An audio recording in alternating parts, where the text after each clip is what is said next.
আসসালামু আলাইকুম, welcome back to my channel. কেমন আছেন আমার প্রিয় আপু ও ভাইয়ারা? আশা করছি আল্লাহর রহমতে সবাই অনেক বেশি ভালো আছেন। আমিও আলহামদুলিল্লাহ ভালো আছি। তো চলে আসলাম আরেকটি নতুন ভিডিও নিয়ে আপনাদের মাঝে। বৃষ্টি দিয়ে শুরু করলাম, প্রচুর বৃষ্টি হচ্ছিল, তাই একটু শ্যুট করে রাখলাম আপনাদের জন্য। এই যে দেখেন, মানে এত বেশি বাতাস আর এত বৃষ্টি। এতদিন অনেক গরম ছিল, এখন আবার বৃষ্টি হয়ে মনে হলো যে একটু ঠান্ডা ঠান্ডা। এইবার 2024 সালটা এমনই যাচ্ছে, কখনো গরম কখনো হচ্ছে বৃষ্টি, একটু গরম একটু বৃষ্টি, এরকম করে করেই যাচ্ছে। তো এখন হচ্ছে এই যে মানে কালকে যে রান্না করে রাখছিলাম, মানে আজকে আর রান্না করিনি, কালকে বলতে আর কি কালকে রাত্রে রান্না করে রাখছিলাম, তো আজকে দুপুরে খাইছি। আর হচ্ছে এখন এই রাত্রের জন্য এটা আমি গরম করতেছি। রাত্রে খাওয়া দাওয়া করে আমি হচ্ছে ঘুমিয়ে যাব, কারণ কালকে আমার একটু কাজ আছে। কালকে হচ্ছে ছেলের জন্মদিন, যদিও তেমন মানে অত ওরকম করে সেলিব্রেট করব না, তবুও বাচ্চা মানুষ তো একটু হচ্ছে কেক আনবো আর কি। কেক আনবো বলতে আমার আব্বুই হচ্ছে কেক আর হচ্ছে ওর কিছু পছন্দের খাবার বলছে যে নিয়ে যেতে আর কি। আমার আব্বু আম্মু বলেছে আর কি যে কিনে রেখেছি, তুমি নিয়ে যেও। তো এই জন্যই আর কি আজকে জলদি ঘুমিয়ে যাব। আর হচ্ছে এখানে যে ভাতটাও আমি একটু ফ্রিজে ছিল, দুপুরে খেয়ে গরম পড়েছে তো, তাই দুপুরে খেয়ে আর কি আমি ফ্রিজে রেখে দিয়েছিলাম, কারণ ভাত এমনিতে নষ্ট হয়ে যায়। তো এখন হচ্ছে একটু খাওয়া দাওয়া করে নিব, অল্প একটু ভাত আর চিকেন দিয়ে খাবো। তো ভিডিওটি আপনারা দেখতে থাকেন। আর তার সাথে আমি একটা কথা বলি, সেটা হচ্ছে আমার ভিডিওগুলো যদি আপনাদের ভালো লাগে তাহলে আমার চ্যানেলটা সাবস্ক্রাইব করে দিবেন। আর যদি বেশি ভালো লাগে তাহলে একটা লাইক দিয়ে দিবেন। ইতিমধ্যে আমার চ্যানেলে 100 সাবস্ক্রাইবার হয়েছে, আমি আসলে অনেক বেশি খুশি। আপনারা বলতে পারেন মাত্র 100 সাবস্ক্রাইবারই তো হয়েছে, কিন্তু এটা আসলে আমার জন্য অনেক বড় কিছু, অনেক বড় পাওয়া। তো এই জন্যই আর কি আপনাদের যে 100 জনের সাপোর্ট, এটা আমার কাছে মানে লক্ষ গুণের চাইতেও বেশি আর কি বড়। এই সাপোর্টটা আমার জন্য অনেক বেশি। তাই যদি আমার ভিডিওগুলো ভালো লাগে প্লিজ প্রিয়জনদের সাথে শেয়ার করবেন, তারপর একটা লাইক দিয়ে দিবেন, একটু চ্যানেলটা সাবস্ক্রাইব করে দিবেন, এই রিকোয়েস্ট আপনাদের কাছে। তো এইখানে হচ্ছে আমি খাওয়া দাওয়াটা করে নিচ্ছি। আমার চিকেনের মধ্যে উইং পিসটা সবচাইতে বেশি পছন্দ। লেগ পিসও অনেকে পছন্দ করে, কিন্তু আমার কাছে মনে হয় যে যারা লেগ পিস খায় ওরা হচ্ছে ঠকে যায়, লেগ পিসে মাংস কম থাকে। যাই হোক, এক একজনের এক একটা পছন্দ। তো আমার কাছে উইং পিসটা এই জন্য পছন্দ, কারণ এটার মধ্যে হাড়ও থাকে মাংসও থাকে। তো খাবারটা অনেক মজা হয়েছিল, আর একটু কাঁচামরিচ নিয়ে ঝাল করে খাচ্ছিলাম। তো আলহামদুলিল্লাহ খাবারটা মানে খুবই ভালো লাগতেছিল খেতে। তা আপনাদের সাথে একটু শেয়ার করলাম। আর এখন খাওয়া দাওয়া শেষ করার পরে আমি আর বাবু হচ্ছে মানে ঘুমাইতে যাব, এমন সময় হচ্ছে বাবুর আব্বু আসলো বাহির থেকে, বাবুর জন্য অনেক কিছু নিয়ে আসছে জন্মদিন উপলক্ষে। যদিও জন্মদিন আসলে সেলিব্রেট করব না, তারপরও সেলিব্রেট বলতে আর কি কেক এনে একটু আর কি কাটবো, জাস্ট এইটাই, এর চাইতে আর বেশি কিছু করব না। আর এখানে হচ্ছে যে অনেক কিছু নিয়ে আসছে, ভ্যানিলা আইসক্রিম, ম্যাঙ্গো আইসক্রিম, তারপর কলা রুটি এগুলা। তারপর কলা রুটি এমনিতে বাসায় খাওয়ার জন্য আনছে আর কি, বাবু তো খাবে না। বাবুর জন্য যে আইসক্রিম, তারপর হচ্ছে বিস্কিট এনেছে, তারপর চকলেট বিস্কিট এনেছে, আরেকটা হচ্ছে আরেক ধরনের চকলেট বিস্কিট এনেছিল, ওইটা হচ্ছে বাবু খেয়ে ফেলছে আনার সাথে সাথে। ওইটার ভিডিওতে মানে দেখাতে পারিনি, সন্ধ্যা মানে ওর ক্ষুধা লেগেছিল। আর হচ্ছে এই তো এগুলাই এনেছিল, তাই আপনাদের সাথে একটু শেয়ার করলাম। যাই টুকটাক হয় সব কিছুই আপনাদের সাথে শেয়ার করার চেষ্টা করি। মানে আর কি সারাদিন যাই করি টুকটাক সব কিছুই মানে ভিডিও করে রাখি, যাতে আপনাদের সাথে শেয়ার করতে পারি। আর এখানে হচ্ছে যে কিছু ডেয়ারি মিল্ক চকলেট এনেছিল।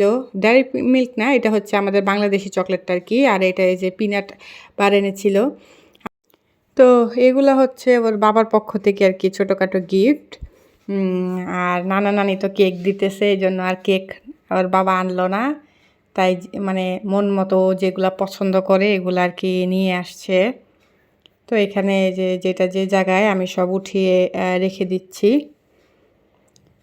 এই তো দেখতে দেখতে আরও একটা বছর চলে গেল, মানে 7 বছর পূরণ হয়ে গেল বাচ্চার। আসলে চোখের পলকে কিভাবে বাচ্চারা বড় হয়ে যায়, ঠিক না? আমার কাছে তো মনে হয় সেদিন আমার কোলে এসেছিল, দেখতে দেখতে 7টা বছর চলে গিয়েছে কিভাবে। আসলে ধরাই যায় না, সময় মনে হয় যে পানির মতো হয়ে গিয়েছে।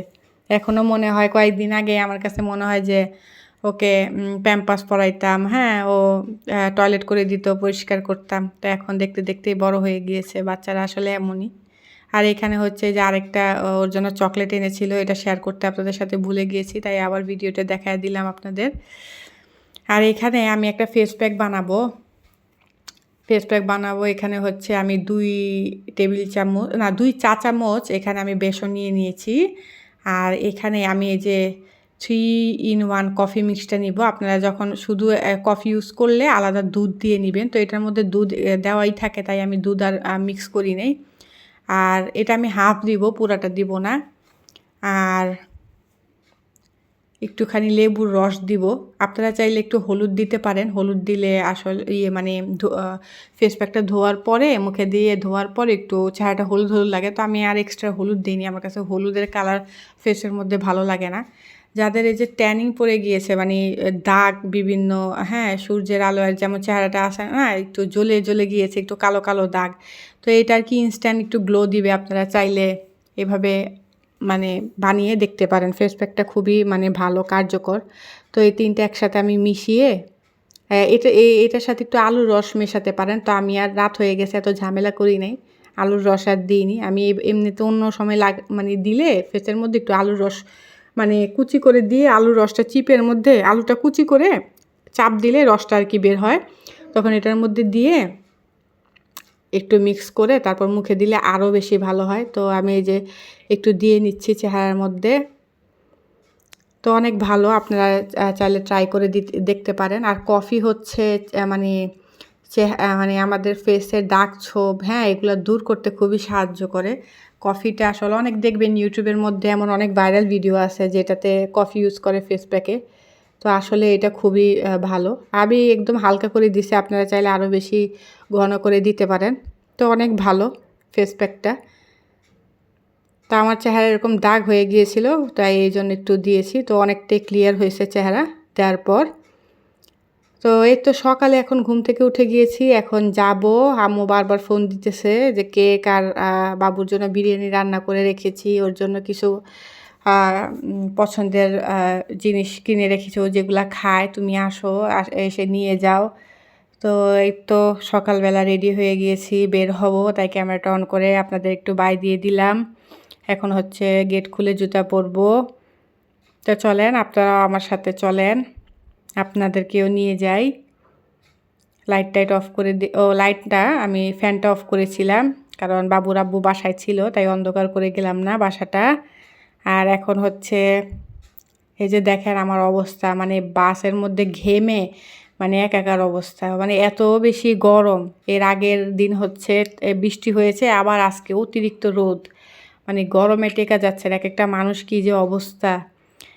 এরপর যাওয়ার সময় ভিড় ছিল না, কিন্তু আসার সময় তো শ্যুট করিনি। আসার সময় এত বেশি জ্যাম ছিল রাস্তায়, আর এত বেশি মানুষ ছিল যে মানে আমার কেকটা হচ্ছে একদম চ্যাপটা খেয়ে নষ্ট হয়ে গিয়েছে। পরে হেল্পার মামা বলতেছে, আপনি তো কেকটাকে একদম হালুয়া বানিয়ে ফেলেছেন। পরে আমি বলছি, আপনাদের কারণেই তো হয়েছে এমন, আপনারাই তো চাপাচাপি করে আমার কেকটা এমন করে ফেলছেন। তো যাই হোক, মানে কেকটার মধ্যে নাম লিখে দিয়েছিল হ্যাপি বার্থডে আরাফ, মানে আমার ছেলের নামটা লিখে দিয়েছিল। তো একদম কেকটা নষ্ট হয়ে গিয়েছে। তো আর কী করার, এখন এইভাবেই ফ্রিজে রেখে দিব। এখন খাবারের জিনিস আর কী করা, উপর থেকে একটু নষ্ট হয়ে গিয়েছে, বাট ব্যাপার না, এটা খাওয়া যাবে। তো এখন এই তো এটা ফ্রিজের মধ্যে একটা এই বক্সটা আমি ফেলে একটা প্লেটের মধ্যে করে ফ্রিজে রেখে দিব, একটু জমুক। কেকটা একদম নরম হয়ে গিয়েছে। এই যে আমি একটা প্লেটের মধ্যে নিয়ে নিলাম। আমার ছেলের দেখে মন খারাপ হয়ে গিয়েছে, বলতেছে আম্মু নাম লেখা নাই কেন? আমি বলছি, বাবা নানি তো বলেছিল নাম লিখে দিতে, কিন্তু আমি আসার সময় হচ্ছে একদম কেকটা নষ্ট হয়ে গিয়েছে। তো যাই হোক, আর এখানে এই যে আম্মু বিরিয়ানি রান্না করে দিয়েছিল, এটাও এসে আমি হচ্ছে চড়িয়ে দিলাম চুলায়। এটা একটু গলুক, এটা আগের দিন রান্না করে রেখেছে, কারণ গরম গরম তো প্যাক করে দিলে নষ্ট হয়ে যাবে, তাই আগের দিন রান্না করে ঠান্ডা করে ফ্রিজে তারপর হচ্ছে দিয়েছে। আর এখানে এই যে দেখেন এত বড় ব্যাগ হাতে ছিল, তারপর কেক হাতে ছিল, হ্যাঁ, তারপরে যে বিরিয়ানিটাও এটার মধ্যে দিয়েছিল, এত ভারী। আবার আমার একটা পার্স ব্যাগ ছিল, এত কিছু কি একা হাতে নিয়ে আসা যায় বলেন? তারপরও কষ্ট করে নিয়ে আসছি আর কি। তো এখানে যে বাবু চকোস খায় দুধ দিয়ে, এটা দিয়েছিল। আর এই যে আমি কিছু জামা কাপড় বানাতে দিয়েছিলাম, এটা আম্মু টেলার্স থেকে উঠিয়ে একবারে ধুয়ে টুয়ে তারপর হচ্ছে আমাকে দিয়েছে। তো এগুলা এসে আর কি বের করলাম। তো নেক্সট ব্লগে আমার ছেলের হচ্ছে কেক কাটবো, সেটা আপনারা দেখতে পারবেন আর কি। তো আজকের ব্লগটা এই পর্যন্তই থাক, ততক্ষণ পর্যন্ত ভালো থাকবেন, সুস্থ থাকবেন। ওকে, আমার জন্য দোয়া করবেন। এই যে এগুলাই এনেছি। তো ভালো থাকেন। আল্লাহ হাফেজ।